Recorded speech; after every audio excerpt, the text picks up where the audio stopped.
Habib was a boy whom the villagers used to think of as good for nothing. His parents would tell him, "Stop roaming around the village with your friends and do some work." But Habib kept wandering aimlessly through the village. Eventually, his parents got fed up and sent him abroad.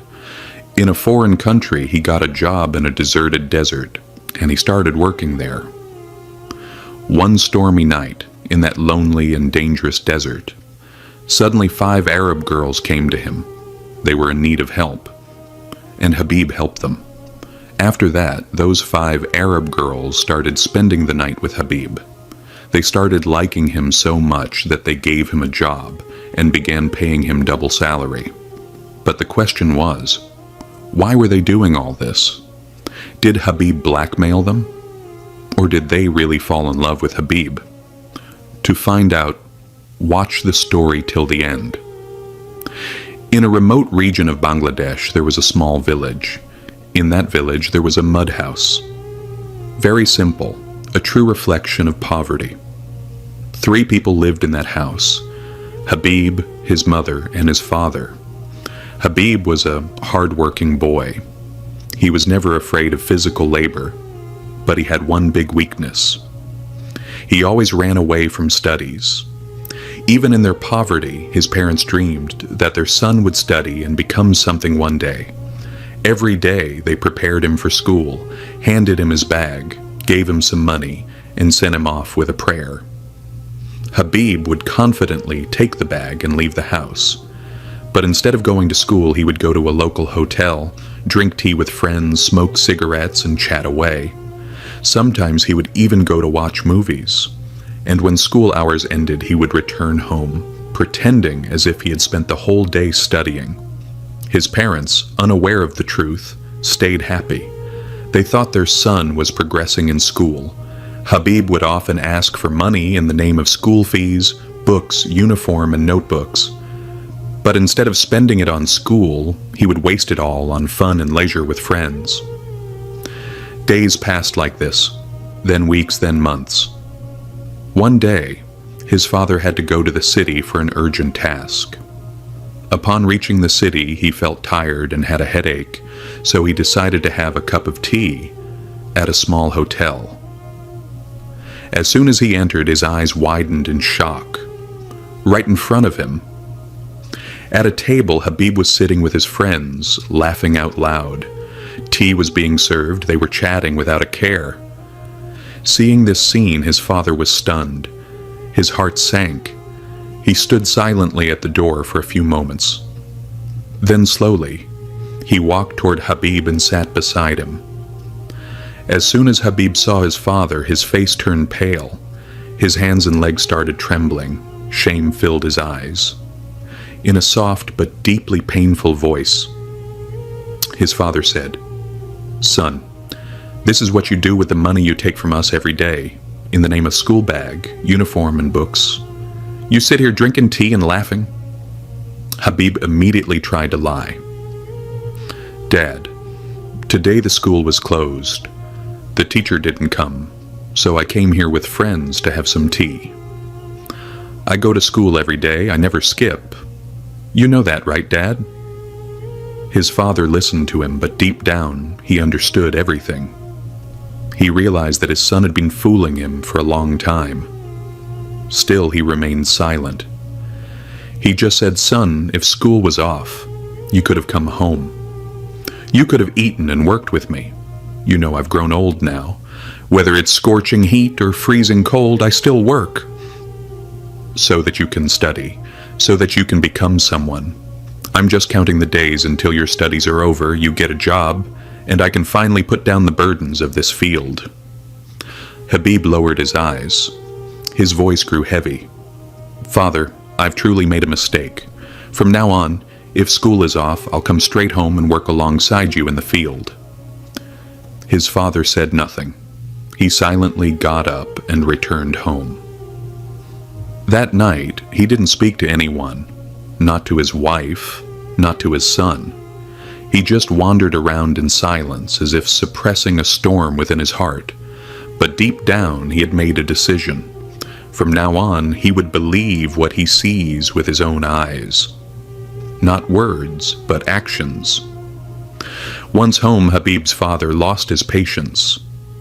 He held his son's hand and asked, "Son, you said school was off yesterday. But the truth is, you haven't been to school in over a year. Why? What have we deprived you of?" His father's voice trembled. "I labor in the fields all day. Whether it's blistering heat or bitter cold, I work so you can study. I never buy new clothes for myself, but I get you a uniform. I stay thirsty for a cup of tea, and your mother skips buying her medicine. Just to save money so we can buy your books. And you deceived us. You never went to school. The money we gave you used it to have fun with your friends." Saying this, tears rolled down his father's cheeks. His mother, crying, looked at Habib's face and silently walked into the room. His father followed her in. Habib stood in one corner, ashamed, remorseful, completely silent. That day, for the first time, he truly felt that he had made a huge mistake. He began to hate himself. He realized that the hope his parents had carried for him, he had only betrayed. That night, Habib couldn't sleep. He lay in bed and made a strong decision in his heart. "No matter what, I'll become something. I'll make my parents proud." The next morning, he got up early, took a shower, got ready, and went out to look for a job. He wandered all day here and there. Wherever he asked for work, there was only one question: "How much have you studied?" And he remained silent, because he hadn't studied at all. He had only wasted time, wandered around without a goal. That's why no one wanted to hire him for a decent job. In the evening, tired and hopeless, he returned home. Then he thought, if I couldn't become something through education, then at least now. I shouldn't become a burden on my family. So he decided it would be better if he started labor work. From the next day, Habib began working as a laborer. Sometimes he carried bricks. Sometimes he pulled a rickshaw. Whatever work he could find, he did it. Whatever little money he earned, he brought home and gave it to his mother. His parents were happy seeing the change in him. But there was also sorrow that their son had become a laborer. They had hoped he would become an officer someday, have a respectable job. But now it had become hard to console their hearts. A few days later, mother and father spoke among themselves. This boy has changed, but working as a laborer here won't be enough for us or for him. Why don't we send him abroad? Maybe he'll earn better there, and his life will turn around. Habib quietly listened to his parents' conversation from another room. He didn't say anything at the time. Just lay on the bed thinking, father and mother are right. If I go abroad, even if it's still labor work, the earnings will be 2 or 3 times more than here. If I earn 300 taka per day here, there I might earn 3,000. With that money, I'll fulfill all of mother's wishes. Father won't have to go to the fields anymore. The next morning, he went to his parents himself and said, Ma, Abba, I heard your conversation yesterday. I'm ready to go abroad. Please make the arrangements. I'll go. I'll do whatever work I can find. Father said, first make your national ID card. Then I'll take care of the passport and visa. Habib quickly got both done. But the problem was money. His father was poor. He didn't have enough to arrange the visa and ticket. Finally, with a heavy heart, he sold a small piece of ancestral land. Within a few weeks, Habib reached Saudi Arabia. There, he stayed at the home of an old acquaintance who was himself a laborer. Habib didn't know Arabic, nor the local customs. In the new environment, he was scared, but he didn't give up. After a few days, he started working with his companions. Whatever job he could find, he did it. Sometimes he carried loads, sometimes he cleaned, sometimes worked in gardens. The salary was very low. He was barely managing to survive and had nothing left to send to his parents. Habib had a desire to get a good job, a job that could relieve his parents of all sorrows. He began asking around his acquaintances if there was any job that paid well, even if it was hard, as long as the money was good.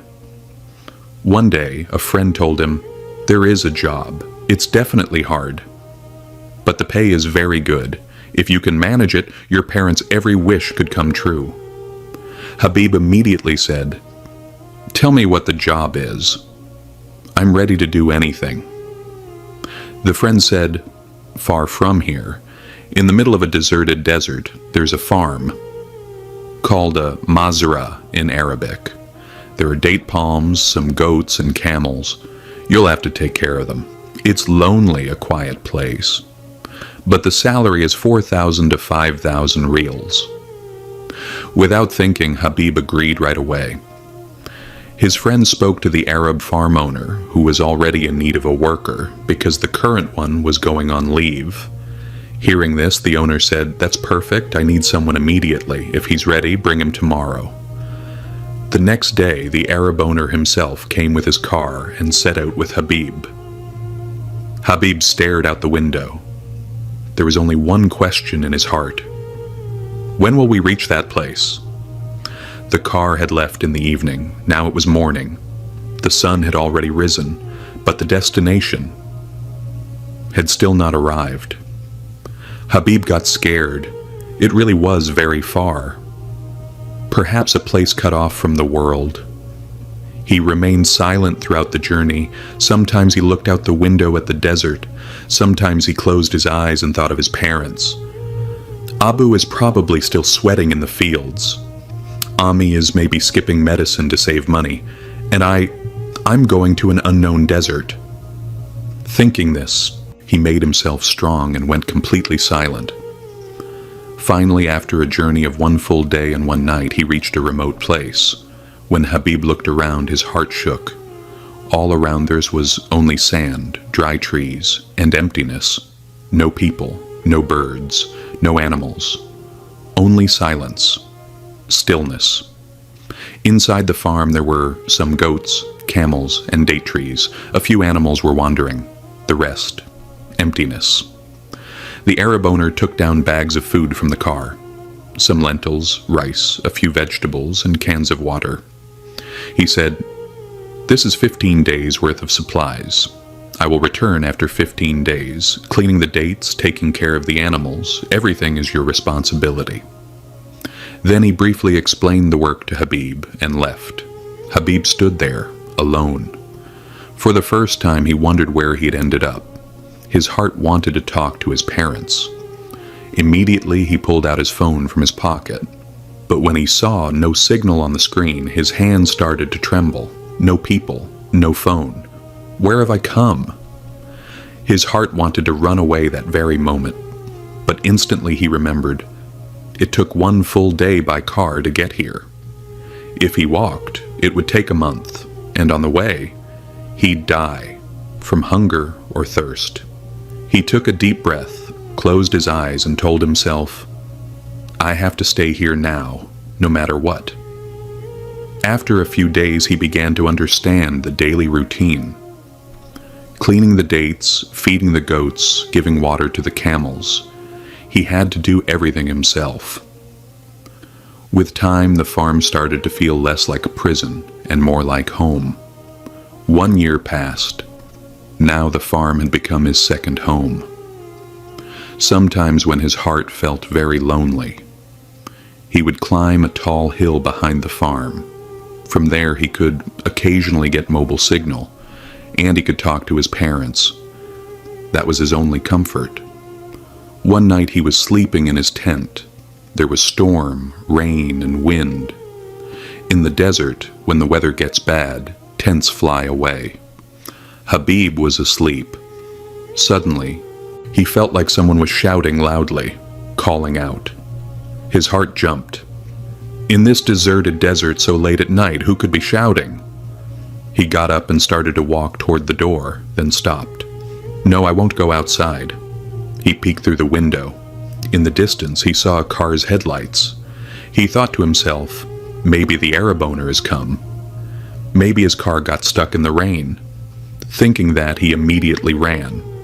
In the storm and the dark, he ran toward the light. After running a long way, when he reached near the car, he saw shadows standing around it. He stopped. His heart felt uneasy.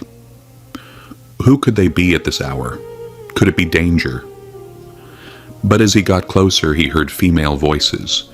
They were shouting for help. Now, instead of fear, he began to feel sympathy. They're women. They need help. He went straight to them and gently asked, "Sister, what happened? Why are you shouting?" The women immediately came to Habib. They were shivering and said, "Alhamdulillah, at least we found one person. We thought some wild animal would eat us." Habib comforted them. "Don't be afraid. Tell me, what happened?" One of them said, "We had gone out for a trip. Suddenly a sandstorm came. We lost our way. There was no signal on our phones. Then it started to rain. We got stuck here. The car shut down. We couldn't understand anything. We were just praying to Allah that someone would show up." Habib pointed toward his farm in the distance and said, "I have a place to stay over there. Come with me. You'll be safe from the rain, and you'll be comfortable there." The girls immediately went with him. Habib brought them to the farm, gave them water, listened to their story, and comforted them. "Don't worry now, I'm here, you're safe. In the morning I'll show you the way." Habib had only one blanket and one pillow. He gave both to the girls and stayed up himself, like a guard. Despite the rain and the storm, his heart was happy. At least after so much loneliness, he got to hear human voices. The whole night Habib sat in one corner of the room. Outside there was a storm and rain. The sound of the storm shook the heart, but in his heart there was a strange peace. After so many years he felt the presence of people again. The 5 girls quickly fell asleep from exhaustion, but Habib stayed awake, looking at their faces thinking, "Thank God. At least today there's someone to talk to, someone to listen."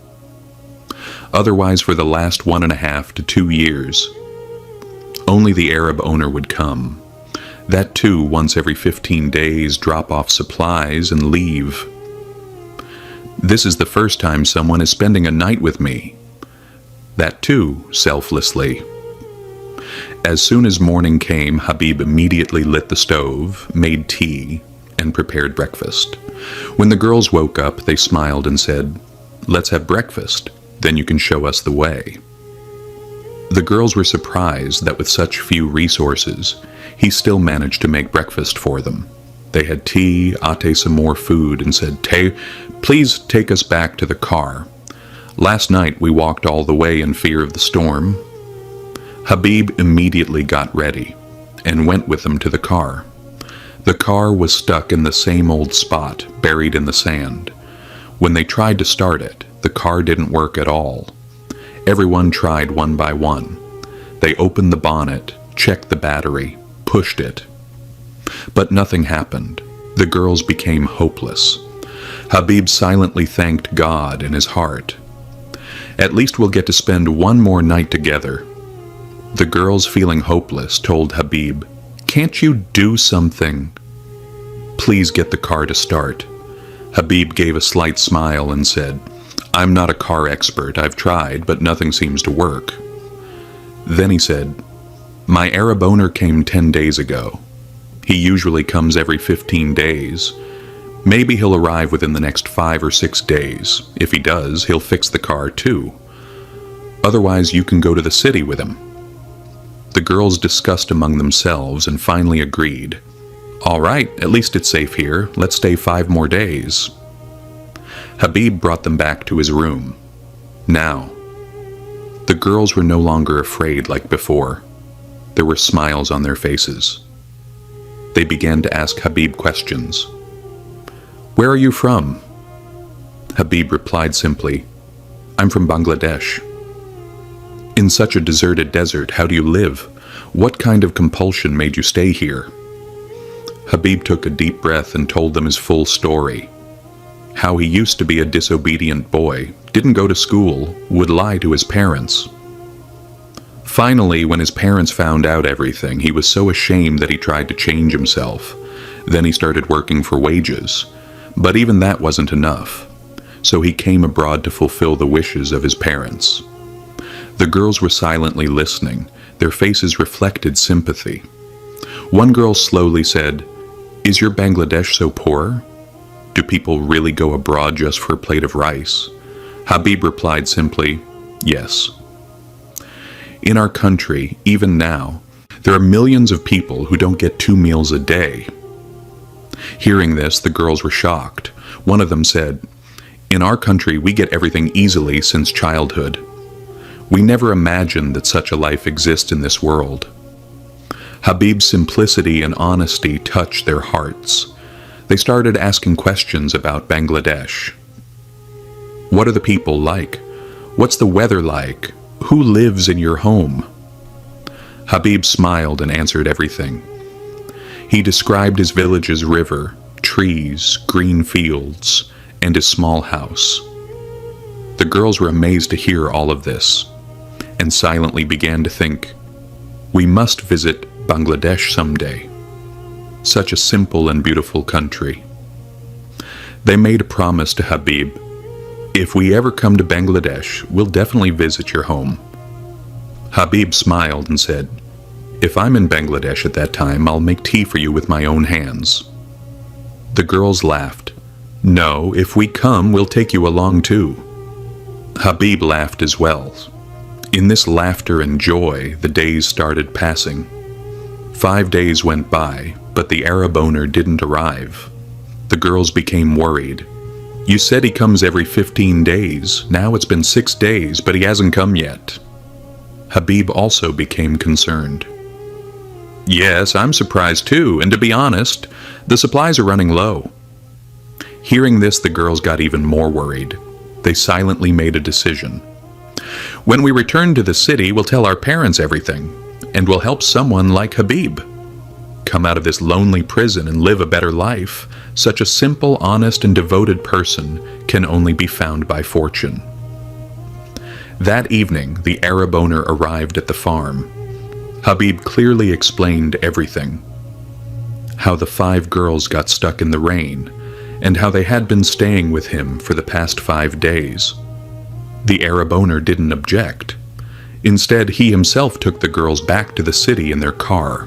The girls' parents were very worried, but when the girls told the full truth about Habib's character, honesty, protection, and sincerity, their parents' hearts softened. They told the girls, "If that boy agrees to work with you, then definitely bring him. People like him are rare these days." A few days later, the girls returned to the farm again, wearing the same simple clothes, with the same smiles, and with a new proposal. "Habib, bye, come with us. We'll give you double the salary, a comfortable place, respect, and shade." Habib remained silent for a while, then slowly said, "I was alone here, it's true. But by your kindness, I became human again. If you give me permission, then I'm ready to come." And that was it. They took him with them. Now, Habib started his new job. He became their driver, their helper, and now, even their friend. Wherever they needed to go, he would drive them, bring them back, do the shopping, handle supplies, clean the house, manage all the essential things. But more important than all of that were the evenings, when everyone would sit together, drink tea, talk, laugh, and support one another. All 5 girls now no longer saw Habib as just a helper, but as a friend, a companion. Habib also became open with them. He shared everything about his mother, his childhood mischief, and the sacrifices of his parents. Time started flying by. It had been 2 years since Habib had gone to Bangladesh. One day the girls asked him, "Habib, how long has it been since you went home?" He looked down and replied, "It's been 2 years." But I was so busy here I didn't even realize how fast time flew. The girls discussed and said, "You should take a vacation. We'll give you a good amount of money. We'll even take you shopping. Go spend some time with your parents, then come back." Habib was surprised, and deep down he was very happy. He had never received so much money at once. They bought him new clothes, gifts, and essentials. They handed him the ticket with a smile and said, "Now go. And tell everyone in your village that Habib is no longer the old Habib." When Habib returned to his village, the whole scene had changed. The same boy, who until yesterday was considered useless, lazy, and a failure, was now the owner of a bungalow, arriving in a car, wearing new clothes, head slightly bowed, silent, but standing tall. His parents were surprised, happy, and emotional. His father placed a hand on Habib's shoulder and said, "Son, now you have everything. A nice house, respect, a car. Now get married. We'll bring your bride." Habib smiled gently. "Not yet, Baba. When it's time for marriage, I'll tell you. Right now, my heart tells me to go back." A few days later, he took permission from his parents. "I'm returning to Arabia again. When I come home next time, we'll talk about marriage." His parents blessed him and sent him off with prayers. Habib remained in touch with the 5 girls the entire time. Before returning, he asked them, "Shall I bring something for you all?" They said, "No, brother. We don't need anything." But was Habib the kind of guy to just agree? He bought a special gift for each of them: Banarasi saris, Kashmiri saffron, gulab jamuns, and some beautiful bangles. When he returned to Arabia and gave the gifts to the girls, their faces lit up with joy. Now, Habib was not just a worker to them, he had become their companion, a part of their lives. Wherever they went, they took him along. They talked to him, shared their hearts, laughed, and joked. Habib's presence had become a source of peace and trust for them. Amidst this silence, another feeling began to grow in their hearts: love. 5 girls, different personalities, different behaviors, but the same heart, the same desire. They all began to want Habib from their hearts, and maybe they had started to fall in love with him. By now, Habib had become their trust, their friend, and their need. Wherever they went, Habib was with them.